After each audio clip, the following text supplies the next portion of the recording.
Bonjour à tous. Oh là là, je vais me confier à vous, mais je m'ennuie. Oh non, un animal empaillé, c'est pas drôle. Hein. Non, mais ce chat, c'est chiant, quoi. J'en viens à regretter mon chien. Non, je le promène dans la rue avec une laisse, mais j'ai l'air d'un con. Bon, allez. La chronique du jour, elle est consacrée à une histoire. Mais enfin, une histoire particulière. L'histoire d'un fait divers sordide qui, au lendemain de la Seconde Guerre mondiale, en février 1949, précisément, défraie la chronique en terre vendéenne. Que se passe-t-il ? Un groupe d'enfants du préventorium de Saint-Jean-d'Orbestier, qui se situe sur la commune du Château d'Olonne, et leur moniteur se promènent sur la côte et se dirigent vers le puits d'enfer. Cette faille profonde sculptée dans la falaise. À marée haute, la mer s'y engouffre avec une fureur déchaînée.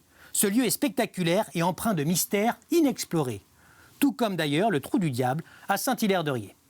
Les enfants y devinent les débris d'une malle en osier flottant dans les eaux. Bon, jusque-là, rien d'inquiétant. Mais rapidement, ils se mettent à crier. Pourquoi ? Parce qu'ils y découvrent également le cadavre d'un homme, pieds et mains liés. Pompiers et gendarmes arrivent sur place. Le corps est remonté, l'un des morceaux de la malle récupérée porte une inscription. RT, un indice qui permettra de retrouver l'identité d'un homme, semble-t-il, qui reste pour le moment un mystère.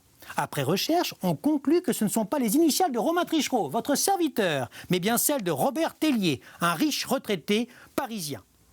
L'autopsie révélera que la victime a été battue, puis étranglée, avant d'être jetée dans ce puits d'enfer.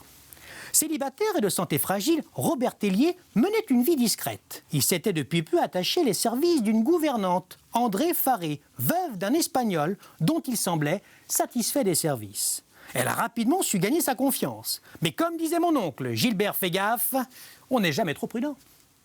Des soupçons puis l'enquête mènent rapidement à cette gouvernante qui aurait agi avec un complice, un dénommé Plané.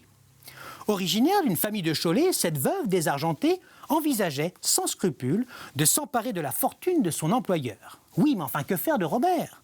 Eh bien, le tuer, pardi. Elle finira par avouer l'avoir torturé pendant des heures avant de l'étrangler. Une question subsiste. Pourquoi est-elle allée jusqu'au château d'Olonne pour se débarrasser du corps ?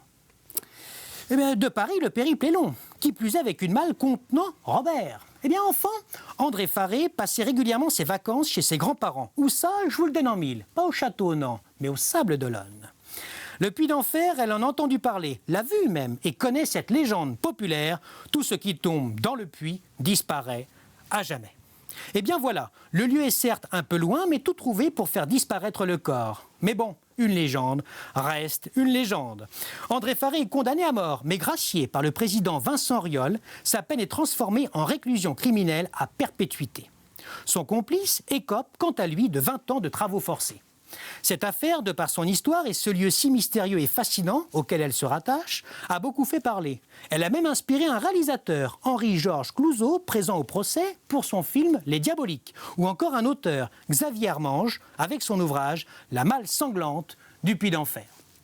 La prochaine chronique sera consacrée à l'arrivée du téléphone fixe en Vendée. Cette nouvelle technologie qui concurrencera le télégraphe à la charnière des 19e et 20e siècles. Non mais allô quoi. Allez, bonne semaine à tous. Et d'ici là, n'oubliez pas, vous allez beaucoup manquer.